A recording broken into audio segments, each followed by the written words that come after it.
આજે પોષ સુદ બીજ છે, શનિવાર છે, 13/1/2024 વર્ષ છે.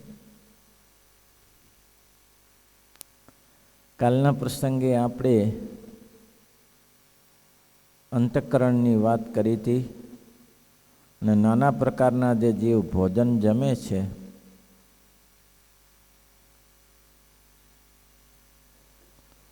તેમાં નાના પ્રકારના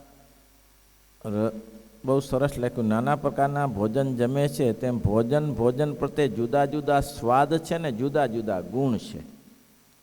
સ્વાદે જુદા જુદા છે ને ગુણે જુદા જુદા છે. સ્વાદ શરીર સુધી લઈ જાય અને ગુણ છે એ અંતઃકરણ સુધી લઈ જાય. છાંદોગ્ય ઉપનિષદમાં એક ઉક્તિ બહુ સરસ કહી છે, અન્નમ અસ્નિતમ ત્રિવિધા વિધીયતે. અન્નમ અસ્નિતમ ત્રિવિધા વિધીયતે. જે અન્ન ખાઈએ છીએ તેના 3 વિભાગ થાય છે. અન્નમ બૃહદારણ્યમાં છે ના છાંદોગ્યમાં છે, સૂત્ર છે. છાંદોગ્યમાં કહે છે અન્નમ અસ્નિતમ ત્રિવિધા વિધીયતે. જે તમે અન્ન ખાઓ છો એના 3 પ્રકાર થાય છે શરીરની પ્રક્રિયામાં. તો કે પહેલો પ્રકાર પુરીષમ ભવતી. જે સ્થૂલ ભાગ છે અનાજનો એ મળ રૂપે બહાર નીકળી જાય છે. પ્રથમ જે સ્થૂલ ભાગ છે એ મળ રૂપે બહાર જાય છે. મધ્યમ ભાગ છે એ માંસમ ભવિષ્યતિ, એટલે કે શરીરના માંસ અને લોહીના પરિણામ પામે છે. મધ્ય ભાગ છે જે અનાજ ખાઈએ છીએ અથવા જે ખોરાક લઈએ છીએ તેનો મધ્યમ ભાગ છે એ આના વિશે જાય છે. આ વચનામૃત ત્રણ સબ્જેક્ટ ઉપર છે. પહેલું સબ્જેક્ટ છે આહાર શુદ્ધિ, બીજું સબ્જેક્ટ છે સંગ શુદ્ધિ અને ત્રીજું છે વાદ વિવાદ ના કરવો. પેલું અત્યારે આહાર શુદ્ધિનું ચાલે છે, સંગ શુદ્ધિનું આ ચેપ્ટર થયા પછી આવશે. એટલે કે જે અનાજ ખાઈએ છીએ તેના 3 પ્રકાર થાય છે. જે ત્રીજો પ્રકાર છે એ અંતઃકરણમાં પહોંચી જાય છે. 2 એટલે સુધી જ રહે છે. એક તો પુરીષમ ભવતી, બીજું માંસને લોહીમાં પરિવર્તન થાય છે એની પેશીઓમાં, અને ત્રીજો ભાગ છે એ અંતઃકરણ સુધી ફરે છે. એટલે જ જગતમાં કહેવાય છે કે જેવું અન્ન ખાહે જન ટાણે રે તેવો આવે ઉડકારે. જેવું મન અન્ન તેવું મન, જેવું અન્ન તેવું મન. દાદા ભીષ્મને એક પેલા યુધિષ્ઠિરે પૂછ્યું, યુધિષ્ઠિરે શું પેલા દુર્યોધને પૂછ્યું કે દાદા આ બધા જે છે એ બધા આમ તો અમારા પક્ષમાં છે, પણ મોસ્ટ ઓફ બધા પક્ષ તો યુધિષ્ઠિરે પાંડવોનો રાખે છે, તો અમારે એને વશ કરવા હોય તો શું કરવું પડે? ત્યારે દાદાએ બહુ સરસ ઉપાય બતાવ્યો કે દુર્યોધન, જો તમારા ઘરેથી જો આ બધાને ત્યાં ભોજન જાય તો એ બધા વશ થઈ જાય. પહેલે તો એમ કીધું કે એવા માણસનું જો ભોજન જમે તો એની બુદ્ધિ ભ્રષ્ટ થાય. એવો માણસ હોય કે જે અસદ આચરણવાળો હોય, અસદ વિચારવાળો હોય, અસદ બુદ્ધિવાળો હોય, એનું જો કોઈ અનાજ જમે તો એની બુદ્ધિ ભ્રષ્ટ થાય ને તમારે ભેગા ભળી જાય. એટલે આ વાત કર્ણને કરી, શકુનીને કરી કે દાદાએ આવું કહ્યું છે કે જો એવા લોકોનું ભોજન ખવડાવે તો એની બુદ્ધિ ભ્રષ્ટ થાય. ભ્રષ્ટ બુદ્ધિવાળાનું ભોજન ખવડાવે તો બુદ્ધિ ભ્રષ્ટ થાય. તો દુર્યોધન કહે કે મામા એવું ભોજન ક્યાંથી લાવીએ? એવું ભોજન મળે કોને ત્યાંથી? એમ લ્યા ભણા, શોધવાની જરૂર છે? તારા ઘરેથી જ મોકલને. લ્યો, શોધવાની ક્યાં જરૂર છે? તું છો જ ને, તારા ઘરેથી ચાલુ કર. મૂર્ખ સમજ્યો નહીં કે હું આ દશાએ પહોંચેલો છું, ભ્રષ્ટમાં છું. અને એના ઘરથી અનાજ શરૂ કર્યું અને બધા વશ થઈ ગયા. કેમ? અને દ્રોણાચાર્ય સ્પષ્ટ બોલ્યા છે કે હું જાણું છું કે આ ખોટું છે, પણ હું એના તમારા પક્ષમાં નહીં આવી શકું. કેમ? તો કે મેં એનું અનાજ ખાધું છે. કર્ણને ખબર હતી કે આ ખોટા પક્ષમાં હું ભરાયો છું, આ પક્ષ સાચો નથી. પણ કર્ણને શું અંતરમાં ઉતરી ગયું હતું? એને જે અંગદેશનો મુગટ પહેરાવ્યો એ એના અંતઃકરણમાં સ્થિર થઈ ગયું હતું. કંઈ ખાવાથી જ નહીં, પણ પાછું બીજું જે આચરણથી પણ સ્થિર થઈ ગયું. અને કોઈ રીતે સમજતા હતા છતાંય પણ આનો પક્ષ લઈ શક્યા નહીં. એટલે અહીંયા કહે છે કે જેવું અન્ન તેવું મન. આપણા સંપ્રદાયનો ઉમરેષ્ટની એક વાત લખી છે. ઉમરેષ્ટમાં નિત્યાનંદ સ્વામી ગયા અને ઉમરેષ્ટના વિદ્વાન, ઉમરેષ્ટ ત્યારે છોટી કાશી ગણાતી હતી, વિદ્વાનો ખૂબ હતા. એટલે ઉમરેષ્ટના વિદ્વાનોએ એમ કહ્યું કે અમારે શાસ્ત્રાર્થ કરવો છે અને સ્વામિનારાયણ સંપ્રદાયને ખોટો બતાવવો છે, સિદ્ધાંત વિરોધ બતાવવો છે. એના માટે નિત્યાનંદ સ્વામીને મૂકવા આવ્યા. મહારાજ ગયા પછી, શ્રીજી મહારાજ સ્વધામ ગયા પછી નિત્યાનંદ સ્વામી ઉમરેઠ ગયા. સંવાદ ચાલે. નિત્યાનંદ સ્વામી દિગ્ગજ હતા. આ જગતમાં નિત્યાનંદ સ્વામી કોઈ વિશ્વમાં એવું નહોતું, ભારતમાં કોઈ એવું નહોતું કે નિત્યાનંદ સ્વામી સામે કોઈ કંઈક કરી શકે અને એના સામે જીત કરી શકે. દિગ્વિજય માણસ હતા. નિત્યાનંદ સ્વામી ઉમરેઠમાં ગયા તો બન્યું શું? 15 દિવસનો શાસ્ત્રાર્થ થયો, પણ નિત્યાનંદ સ્વામીની કંઈ કળ ન પડે. નિત્યાનંદ સ્વામીને જે થવું જોઈએ તે વાદમાં પાછા પડી જાય. નિત્યાનંદ સ્વામી કે હું આ બધું જાણું છું, છતાં પણ હું કેમ કંઈ પાછો પડું છું? એને ખબર ન પડી. 15 દિવસની લડત પછી એને ગોપાળાનંદ સ્વામીનો કોન્ટેક્ટ કર્યો. ગોપાળાનંદ સ્વામીને કહેવરાવ્યું, મુનિ જોગીરાજ, પરિસ્થિતિ ગંભીર છે. 15 દિવસથી જજુમું છું, પણ હું ઉમરેઠના વિદ્વાનોને સામે ટક્કર લઈ શકતો નથી. એનું પલું ઊંચું થતું જાય છે. બસ આ વાતને ગોપાળાનંદ સ્વામીએ કહી. એટલે ગોપાળાનંદ સ્વામી તો યોગદ્રષ્ટા છે, એને તરત જ ત્યાંથી કહેવડાવ્યું કે મુનિ, આ ભારતમાં તમારી સામે ટક્કર જીતી શકે એવો કોઈ નથી, પણ એક વસ્તુમાં ભૂલ કરો છો. તમે ભિક્ષાવૃત્તિ કરો છો, એ ભિક્ષાવૃત્તિમાં અનાજ ખરાબ આવે છે. પવિત્રના ભક્તોના ઘરેથી અનાજ લ્યો અને રસોઈ બનાવો અને ઠાકોરજીને જમાડીને જમો, જીતી જશો. તરત જ નિત્યાનંદ સ્વામીએ સંતોને સૂચના કરી, મંડળના સંતોને, સંતો જે ભિક્ષાવૃત્તિ કરવા જાઓ છો એ ભિક્ષાવૃત્તિ સત્સંગમાંથી જ લેજો, ગમે ત્યાં નહીં લેતા. સંતોએ કહ્યું સારું ગુરુજી. અને તે દિવસે ભિક્ષાવૃત્તિ જે કરી એ પવિત્ર ભૂદેવ પવિત્ર સત્સંગીના ઘરેથી ભિક્ષાવૃત્તિ કરી એનો થાળ બનાવ્યો અને થાળ બનાવીને જમ્યા. જમતાની સાથે જ તે જ દિવસે 15 દિવસથી નિત્યાનંદ સ્વામી પાછા પડતા હતા, તે જ દિવસે દિગ્વિજય કર્યો અને દરેક પંડિતોને પરાસ્ત કર્યા. અને તે સ્વામિનારાયણ સંપ્રદાય સત્ય છે, સિદ્ધાંત છે અને સિદ્ધાંત બહાર નથી. આ સિદ્ધાંત એટલે કે જે વેદાસ્તે વ્યાસસૂત્રાણી શ્રીમદ ભાગવતાભિધમ પૂર્ણમ ભારતે તુ શ્રી વિષ્ણુર નામ સહસ્ત્રકમ તથા શ્રીમદ ભગવદ્ ગીતા નીતિસ્થ વિદુરોદિત વાસુદેવ મહાત્મ કંદ વૈષ્ણવ ખંડગમ ધર્મશાસ્ત્ર અંતર્ગત જાગ્નુલ્કે ઋષે સ્મૃતિ એતાની મમ ઇષ્ટાની શસ્ત્રાસ્ત્રાણી ભવંતી. તો આ વૈદિક સંપ્રદાય છે, આ વૈદિક પરંપરા છે.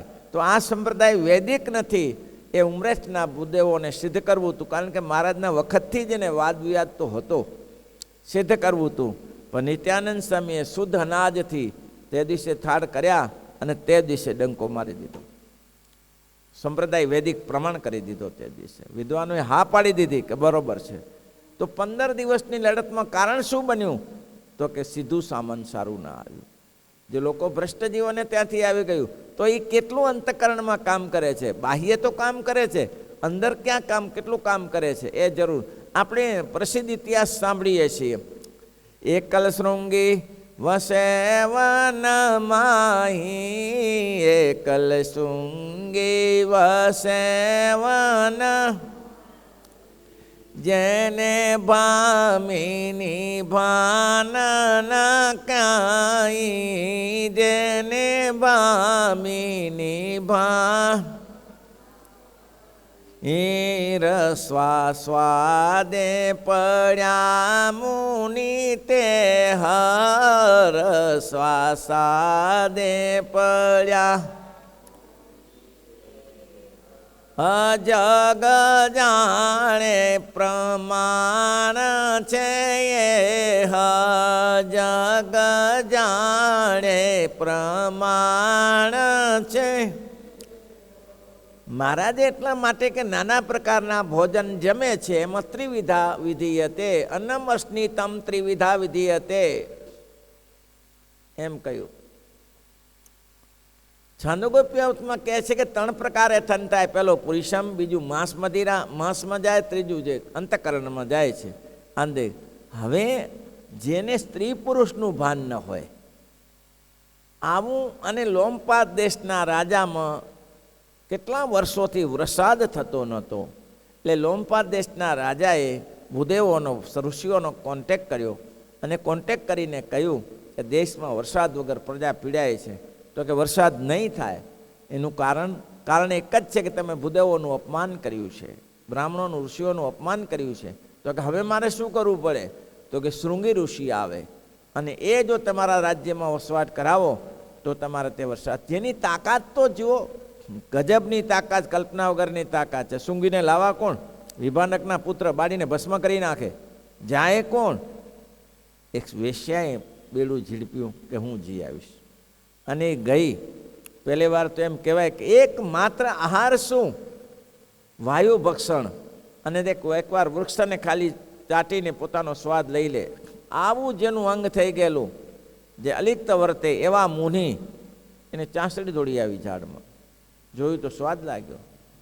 15 દિવસ ગઈ નહીં, પછી કીધું કાંઈક છે. પછી ગઈ તો ત્યાં શું લઈ જઈ? બુંદીના લાડુ, ચૂરમાના લાડુ, આવું બધું લઈ ગયું. શરબતનું પાણી લઈ ગઈ. એને તો ખબર જ નથી. આ બધાને તો એમ કે દુનિયામાં ઋષિ જ જીવે છે, બધા ઋષિઓ જ છે. અને ત્યાં ગઈ, ભેટી, એને સ્વાગત કર્યું શૃંગી ઋષિએ કે મહાત્માજી દૂરથી પધાર્યા છે. સ્વાગત કર્યું. આવો મહાત્માજી, પધારો પધારો પધારો. કોઠામાં બોરા આપ્યા. તો કે આ ફળ અમે નથી ખાતા. કેમ? આવા ફળ નહીં, અમે તમારા આશ્રમના જ ફળ લઈએ. તમારા આશ્રમના ફળ બીજા હોય? હા, એ અલગ હોય. એ કેવો? હું લાવીશ. અને બુંદીના લાડુ જમાડ્યા. તો કે આ તો બિયા છે ને? બિયા નથી. અને એનો સ્વાદ લાગ્યો, એને ભ્રષ્ટ સ્ત્રીનો સ્વાદ લાગ્યો. પાણી પાયું અને બુદ્ધિ ભ્રષ્ટ થઈ. વર્ણન કરવા લાગી ગયા. અત્યાર સુધી જે ઈશ્વરનું વર્ણન કરતા હતા એ સ્ત્રીનું વર્ણન કરવા એના પિતાશ્રી વિભાંડક આવ્યા. સ્ત્રીએ જોઈને આવ્યું કે અત્યારે વિભાંડક અત્યારે જંગલમાં તપસ્યા કરવા જાય તે સમયે આવ્યા. આવી ત્યાં અને જોયું તો વિવળ થઈ ગયેલો છોકરો. એને પિતાશ્રીને કીધું, પિતા એવા ઋષિ આવ્યા હતા, એવા મહાત્માજી આવ્યા હતા, આપણે તો કોઈ જોયા ના હોય એવા મહાત્મા. એના આશ્રમના ફળ કેવા સરસ છે, અને આપણે તો કોઠો બોરા, અહીં ક્યાં ઠેકાણા છે? કેવા ઋષિ હતા. અને એની જટા તો કેવી સરસ હતી. આપણા જટામાં તો સમડાના માળા થાય એવી છે. કેવી સુંદર, આખું વર્ણન કરવા લાગ્યા. વિભાંડક સમજી ગયા કોઈ રાક્ષસી આવી હશે, આવું જ થયું હશે. વિભાંડકે ઘણું કહ્યું, પુત્ર અહીંયા મોટા મોટા રાક્ષસો આવે છે અને સ્ત્રીઓનું એવા રૂપો લઈને આવે છે, તું ફસાતો નહીં, મરી જઈશ. ના ના ના, પિતાશ્રી રાક્ષસ નથી, બહુ સુંદર ઋષિ હતા, બહુ જોગી હતા, તપસ તેજસ્વી હતા. તેજસ્વી જોઈએ ને. અને એમ કહેવાય છે કે થોડા જ દિવસમાં વિભાંડકનો લાગ જોઈને આ બાયડી સ્ત્રી આવી અને નાવમાં બેસાડીને લઈ ગઈ. આટલા મોટા ત્યાગી શેનાથી પડ્યા? ખોરાકથી પડ્યા. ખોરાક જ મહત્વનું ભાગ ભજવે છે. ખોરાકથી ભલભલાનું અધોપતન થાય છે. અને લોમપાદ દેશના રાજ્યમાં ગયા, જેની પૂર્તિ વશિષ્ઠ મુનિએ કરી હતી. ભક્તિ સહિત મુનિ આહુતિ દેવું. શૃંગ ઋષિને બોલાવો, યજ્ઞ પુત્રેષ્ઠી યજ્ઞ કરવો હોય તો મારું કામ નથી. વશિષ્ઠજી કહે છે પુત્રેષ્ઠ યજ્ઞ માટે કરો તો જગ્ન ક્રાજ શૃંગી ઋષિ બોલાવા, યજ્ઞ કાજ શૃંગી ઋષિ બોલાવા. યજ્ઞને માટે તો શૃંગી ઋષિને બોલાવવા પડે, અને એ જો ભક્તિ સહિત આહુતિ આપે, એક પુત્ર નહીં પણ પુત્ર તમારા ધારો એ 4 થઈ શકે, પણ શૃંગી ઋષિને બોલાવે. શૃંગી ઋષિને આવી તપસ્યાની સિદ્ધિ માણસની, અને લોમપાદ દેશના રાજ્યમાં ગયા, શાંતા નામની કન્યા સાથે પરણ્યા, એને સંતાન થયા, વિભાંડક આવ્યા ત્યારે તો બધું પતી ગયેલું. અહીંયા આવું છે ત્યારે. એટલા માટે કે છે અત્યારે તમે જુઓ લોકો મારે કે લીલાગર ભાંગ દેવું છે, એ ભોજન કેવું છે? લીલાગર ભાંગ જેવું છે. લીલાગર ભાંગ જે પીવે તેને કેફ ચડે, જે પીએ તેને કેફ ચડે. એના માટે કોઈ ત્યાગ ભાગ નથી હોતો કે ભગવાનના ભક્ત પીએ ને તો એને કંઈ ન થાય હો, બાકી જગતના લોકો પીએ તો એને કેફ ચડે. અરે દુનિયાભરના લોકોને એને કેફ ચડે છે. લીલાગર ભાંગનો ગુણ જ એવો છે. એટલા જ માટે આ સ્ત્રીઓને વશ કરનારા તમે જુઓ, ઘણીવાર બાવા લોકો લઈ જતા હોય છે, છોકરાને ઉઠાવી જતા હોય, શું કરીને લઈ જાય? એની પાસે એવી શક્તિ છે, એની પાસે એવો પાવડર છે, એની પાસે કોઈને કોઈ છે કે એના ઉપર છાંટે પછી એને જુએ છે. હિપ્નોટિઝમ એવું જ કંઈક એની પાસે હોય છે, એની તાકાત હોય છે, મંત્રની તાકાત હોય કે ગમે તે તાકાત હોય, પછી એના સામે જ જોયા કરે. આપણા સંપ્રદાયમાં જોબન પગીએ જે સમયે એમ કહ્યું સિયાજીરાવ ગાયકવાડે કે પ્રભુ તમે તમારા, જ્યારે એનો કોન્ટેક્ટ થયો, પહેલાં તો કોન્ટેક્ટ થતો નહોતો, પછી કોન્ટેક્ટ થયો કસિયાજીરાવ દ્વારા, અને ત્યાં ગયા, ઊંટ ઉપર બેસીને ગયા રૂડા રખડુની સાથે. જ્યારે આવો મહારથી માણસ અંદર ગયો, ભાલા ચડકે, વીજળીનો અવાજ થાય, વીજળી જેમ ચડકે તેમ ભાલા ચડકે, અને પહેલેથી કહી દીધું હતું જોવાન પગીએ કે જો કંઈક ચમકલું થશે તો સિયાજીરાવનું માથું જશે અને દુનિયાના માથા જશે, અને પછી મારું માથું કપાશે. એ ધ્યાન રાખીને મને બોલાવજો. અરે ઈકડે ઠઠ આખી વડોદરાની બજારો ભરચક હતી આજે જોબન પગીને જોવા. એ જોબન પગી ત્યાં ગયા ત્યારે સિયાજીરાવ સરકાર પોતે રાજા છે, હજારો ગામમાં રાજ્ય છે, છતાં આમ જોઈને થોડો પાછળ ખસી ગયો કે હારું ઉડાડી દેશે તો પાછળ ખસી ગયો. પછી એને ખબર પડી કે સિયાજીરાવને ભય છે, અને જોબન પગે ખંભા ઉપર હાથ મૂકીને કહ્યું, દોસ્ત મિત્ર, ડરવાની કોઈ જરૂર નથી, ડરવાની કોઈ, હજારો ગામમાં શાસન કરનારો ડરી ગયો, ડરવાની કોઈ જરૂર નથી, આ દોસ્ત દોસ્ત હે. સાથે ગયા, છતાં પણ અંદરના રૂમમાં જતા હજી સિયાજીરાવને સરકારને ડર હતો. ડર બેયને હતો. કોને હતો? જોબન પગીને ભય હતો કે મને અંદર જવા પછી શું કે મારું કાવતરું તો નહીં થાય ને. હમણાં સાબુદ્દીન રાઠોડે હમણાં 2-3 દિવસ પહેલાં સાંભળીને બહુ સરસ કહ્યું કે ગોળીવાળી બંદૂક હોય ને, ગોળીવાળી બંદૂક હોય, ભરેલી બંદૂકમાં સામેવાળાને ભય, ભરેલી બંદૂકમાં સામેવાળાને ભય, પણ ખાલી બંદૂકમાં બેયને ભય. ખાલી બંદૂક હોય તો સામેવાળાને એમ કે ભરેલી છે, અને આને ખબર છે કે ખાલી છે, કંઈ ભડાકો કરીશ ને કંઈ નહીં થાય તો મારા ઉપર ચડી બેસશે, તો ખાલી બંદૂકમાં બેયને ભય. એટલે આને બેયને ભય પેઠો, પણ અંદર ગયા, બેઠા, વાતચીત થઈ, પછી આનંદ થયો. પછી સિયાજીરાવ સરકારે જે કહ્યું કે દોસ્ત, તમે જે મારી પોરબંદરની તિજોરી લૂંટી, તમે મારા આખા બંદરની તિજોરી લૂંટી, અને તમે બધાને પતાવી દીધા, ખબર ન પડી, એવો ચમત્કાર શું છે તમને? એકવાર મને ચમત્કાર બતાવો. અને ત્યારે જોબન પગીએ જે 3જા માળે સિયાજીરાવ સરકાર સૂતા હોય, અને ત્યાંથી ઘોનો સાથ લઈને ઉપર ચડ્યા, અને એવી જે વનસ્પતિ છાંટી, અને પેલા ઘસઘસાટ ઊંઘી ગયા, અને એનો ડ્રેસ પહેરીને આ જે ઘોડી હતી એ કોઈને અડવા દેતી નથી, એનો ડ્રેસ પહેરીને એ ઘોડીને લઈને વાંત્રકના કોતરમાં બાંધી દીધી, અને ત્યાં બધી રૂડિયાને કહ્યું આનું ધ્યાન રાખજે. ત્યારે પછી હેરાન થયા, ત્યારે બતાવ્યું, ત્યારે સિયાજીરાવને કહ્યું કે આવો શું તમે કર્યું કે કોઈને ખબર પડવા ન દીધી ને આ ઘોડી પણ તમને વશ થઈ ગઈ? તો કે એ બધી અમારી ચમત્કારી. એટલે આ કઈ છે? તો કે આ મોહિત વિદ્યા છે. એ શેનાથી થાય છે? એનાથી ભલભલાનું અંતકરણ ફેરવી નાખે છે. શરીર ફેરવી નાખે નહીં, અંતકરણ ફેરવી નાખે છે. એની પાછળ દોડે છે. ઇન્દ્રિયો કામ કરતી બંધ થઈ જાય છે. ઇન્દ્રિયોનું કામ છે જેવું છે તેવું. એટલે મહારાજ કહે છે એ લીલાગર ભાંગ જની પેટે અનંત પ્રકારના જે તેના ગણતા પણ પાર ના આવે નહીં. તેમાં જે જીવ સ્ત્રોત્ર દ્વારા હવે અહીંયા રસનાનું પૂરું કરે છે. રસનાથી શું સુખ થાય છે એ પૂરું કર્યા પછી હવે શ્રોત્ર દ્વારા શું થાય છે, કાન દ્વારા કયો કયો આઘાત લાગે છે અને એના દ્વારા કેવો પરિવર્તન થાય છે, આ લીલાગર ભાંગ પાંચે ઇન્દ્રિયો લીલાગર ભાંગ જેવું છે. પેલું ખરાબ કહેશે પછી સારું, પણ છે આના જેવું શ્રીપતિમ શ્રીધરમ સર્વદેવ વિશ્વ